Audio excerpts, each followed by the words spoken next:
He's a first-time Tony nominee up for 2 awards, including Best Leading Actor in a Musical. He stars in Maybe Happy Ending, a new Broadway musical up for 10 Tonys this year, including Best Musical. Criss plays Oliver, an outdated humanoid robot living in Seoul, South Korea in the future. Now, the comedy follows Oliver's budding romance with his robot neighbor, Claire. In this clip, Oliver sings about his one-room apartment.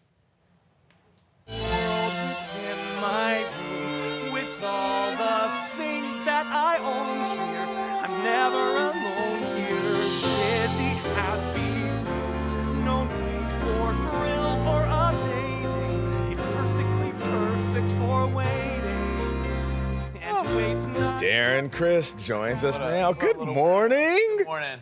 Thank you for joining us. Let's jump right in. So, how is it receiving your first Tony nomination? I'm a big fan of the Tonys, man. I've been watching the Tonys, for, I think, I'm probably one of the last generations that didn't grow up with social media, right? So the Tonys were the one window for many people that didn't grow up in New York City to having access to what was going on at the sort of epicenter of where commercial theater was being created. So getting to be part of that and hopefully being able to share the show with folks beyond the borders of New York City and beyond the borders of the United States is a really special opportunity. So it means a lot for not just me, but for our company and for our cast and for the future. Yeah, they got it wrong, though, without nominating your co-star, just saying. I don't want to be Debbie Downer, but she was knockout, too. She really was. Yeah, she really was. I appreciate you saying that. I'm sure she does, too. No.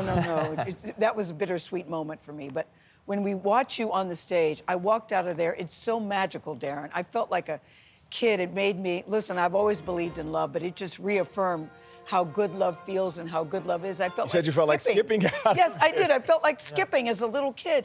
Yeah. It just made you feel so happy when you walked out of that play. I'm so glad. I mean, I think at a base level, for folks that are watching that don't perhaps go to theater, I think just a base level, what are you looking for if you go see a Broadway show, right? Because you're spending all this time and money on something. You want to see some kind of spectacle, hopefully have some good music, and hopefully be moved to some degree. Check, and check. And I think, and you didn't know much about it before you came in.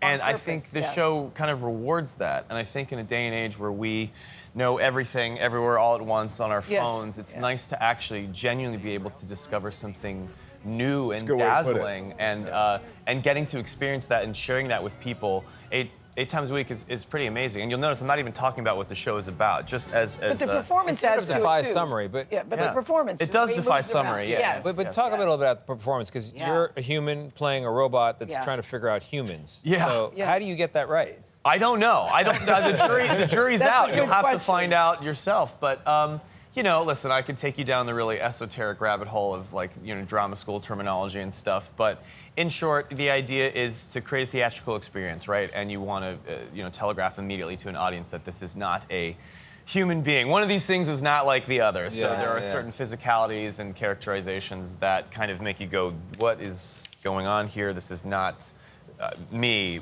But of course, we get you right where you want you, because by the end of the show, we tell the audience that this is, in fact, all of us. But you'll have to find out what I mean. When we looked at Glee, it brought back all sorts of memories, because we all remember the show and how great you were in that. Did that, starring in that, prepare you for this? And where does Glee sit with you today? Oh, my God. So many of us, we know you through that. Well, I mean, I think it takes a lifetime to make an overnight success, right? Like, everything is cumulative. So I would pose the same question to anybody in any field of work that would say, do you think that the job that you did in your 20s is around you with you in your 30s and 40s, 50s? And it's like, whether you like it or not, of course it is. So I had such a blast on that show. I have nothing but wonderful things to say about it. I was very lucky. It was a massive show before I was on it. Yeah. So I was an unemployed actor watching the success of that show happen, and then I fell butt backwards into it. So I you added something to it, Darren. Well, Darren, thank you so much for joining us. We appreciate it. Good luck, Tony night. Maybe Happy Ending is on Broadway now, and you can watch the 78th Annual Tony Awards right here on CBS.